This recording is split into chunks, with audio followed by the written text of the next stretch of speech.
Մեր նկարահանող խումբը գտնվում է զինված ուժերի երկրորդ բանակային զորամիավորմանը ենթակա մարտական հերթապահություն իրականացնող զորաբաժանումներից մեկի ծառայողական վայրում։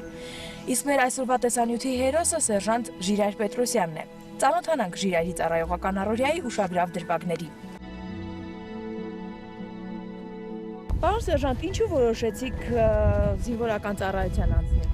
Այստեղից է սկսում մեր հայրենիքը,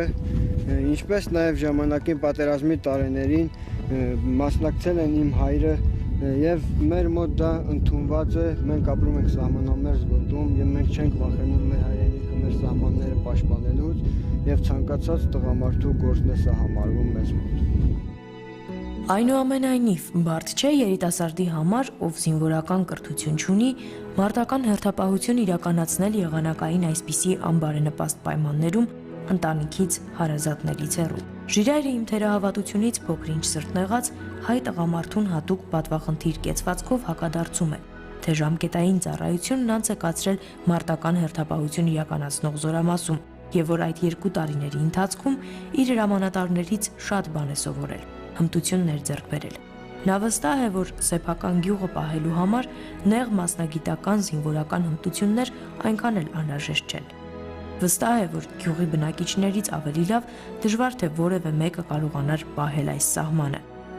Ժիրայրը կարծում է, որ պայմանագրային ծառայության ինստիտուտը լավ գաղափար է, ստացվում է այնպես, որ պայմանագրային ստորաբաժանումները տվյալ գյուղի ինքնապաշտպանական ջոկատն են։ Զինծառայողն այստեղ ոչ մի արտասովոր բան չի անում։ Գյուղի բնակիչները հավաքվում են, ջոկատ կազմում եւ բարձրանում դիրքեր, ճիշտ այնպես, ինչպես պատերազմի տարիներին է եղել։ Պարոն սերժանտը սակայն հպարտությամբ նկատում է, որ ի տարբերություն կռվի տարիների, այժմ մեր բանակը կայացած, կազմավորված, հստակ սկզբունքներով ու կանոններով գործող բանակ է։ Պահելով Վահան գյուղի սահմանը մենք բառի բուն իմաստով Վահան ենք դառնում մեր երկրի հյուսիսային դարպասներին, ասում է Ժիրայրը։ Ինչ խոսք, Ժիրայրը կարող էր վերլուծաբանի, քաղաքագետի կամ մեկ այլ մասնագիտություն ընտրել։ Ինչու նախընտրեց այսքան բարդ ու պատասխանատու, միևնույն ժամանակ վտանգավոր աշխատանք։ Չէ որ այն նույն պահին, երբ նա խրամատում է, իրեն հասակակից շատ երիտասարդներ իրենց ուսանողական կյանքն են վայելում, մասնագիտական կարիերա կառուցում։ Իսկ Ժիրայրն անկեղծանում է, որ ինքը նախընտրել է ինքնահաստատվել խրամատում, հակառակորդին դեմ հանդիման, հայրենիքը սեփական կյանքի գնով պաշտպանելու գործում եւ բացի հայրենանվեր աշխատանք կատարելուց գումար է վաստակում, անձամբ հոգում իր կրթության ծախսերը, օգնում ընտանիքին։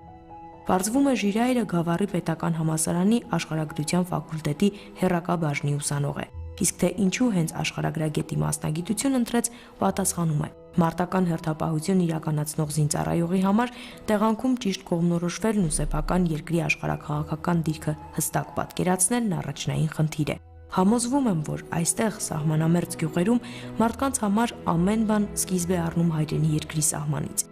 Ամեն ինչ պայմանավորվում է հաստատուն խաղաղությամբ։ Ժիրայրին եւ նրա նման երիտասարդներին, ում մանկությունն օրորել է պատերազմի դաժան սիմֆոնիան, չես համոզի, թե զինվորական գործից այն կողմ ավելի հրապուրիչ ու պատվաբեր աշխատանք կարող է լինել։ Ավելին պատմում է, որ կրտսեր եղբորն էլ է իր անձնական օրինակով շահագրգռել համազգեստ գրել, եւ նա էլ շուտով խրամատում կհայտնվի։ Ավելի ուշ, երբ արդեն ծանոթացանք Պետրոսյանների ընտանիքի մյուս անդամներին, եւս մեկ անգամ համոզվեցի, որ սահմանապահ է Վահան գյուղի ամեն մի բնակիչ։ Դեռ Արցախյան ազատամարտի տարիներին, երբ վտանգված էին Հայաստանի հյուսիսարևելյան դարպասները, Վահան գյուղի ինքնապաշտպանական ջոկատի շարքերում ներգրավվեցին նաեւ Պետրոսյանների ընտանիքի տղամարդիկ, Գրետել Պապն իր 3 որդիների հետ։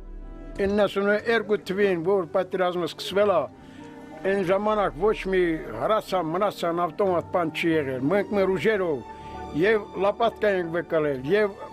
ժամանակալ էլ որ սորտական հրացան ենք ճարը, գնացել ենք մեր հողն ու ջուրը պաշտպանել։ Իմ 3 տղերն եւ ես։ Դրա համար էլ հիմա մեր թորներն են արդեն։ Ես ուրախ եմ, թող իրանց առողջություն, երկար կյանք լի, երկար կյանք, որպեսզի պահեն մեր պոստերին, ինչ պիտի ասի, ուրիշ ինչ ասեմ ես։ Մինչ տղամարդիկ զրուցում են պատերազմի տարիներից, գյուղի ինքնապաշտպանության հերոսական դրվագներն են վերհիշում, Տիկին Ժաննան, Ժիրայրի մայրը, տան անկյունում դրված մատուռի մանրակերտն է ցույց տալիս։ Պատմում է, որ տղան այն պատրաստել է դեռ ժամկետային ծառայության տարիներին։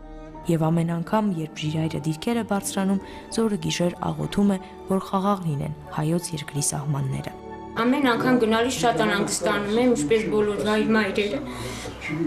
Այս վերադառնալը շատ ուրախանում եմ։ Եվ այդ ամբողջ 14 օրը ես ամբողջ օր աղոթում եմ։ Եվ իմ տղայի համար եւ բոլոր իրան հետ կանգնած տղաների համար, որ խաղաղություն լինի, հաշտամերաշ վերադառնան իրանց ընտանիք եւ մեր մայրերը ուրախ լինեն։ Ուրախ դիմավորեն միշտ մեր տղաները։ Իսկ երբ հրաժեշտ էինք տալիս սահմանապահ ընտանիքի անդամներին, Գրետել Պապը ժպիտը դեմքին ասաց. «Հիմա իմ ընտանիքի զինվորները 2-ով ավելի են։ Եթե անհրաժեշտ լինի, այս անգամ թոռներս էլ կկռվեն իմ ու որդիներիս հետ»։